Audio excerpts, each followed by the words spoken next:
বাপরা চাচাকে বলল, চাচা আমার হেনা কোথায়? চাচা বলল, হেনা বিয়ে হয়ে গেছে বাবা। না, না চাচা, এ হতে পারে না। এটাই বাস্তব, এটাই বাস্তব। ভালোবাসা কেউ যদি বুঝতে না পারে, তাহলে ভালোবাসার মানুষটা অলরেডি চলে যায়। তাই ভালোবাসতে গেলে ভালোবাসার মানুষের সাথে ভালো কথা, ভালোবাসা অন্তরে অন্তর মিলে যেতে চায়, তাইলে ভালোবাসা দীর্ঘ জীবনই থেকে যায়।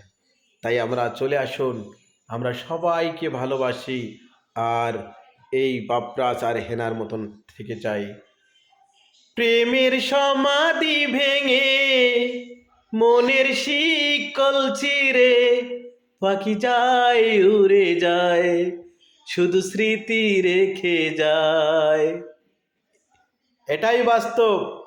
তাই আমরা চলে আসি হেনা আর বাপরাজের মতন 25 সালে মন মাতানো সেই ট্রেনিং গান নিয়ে। ধন্যবাদ চাচা।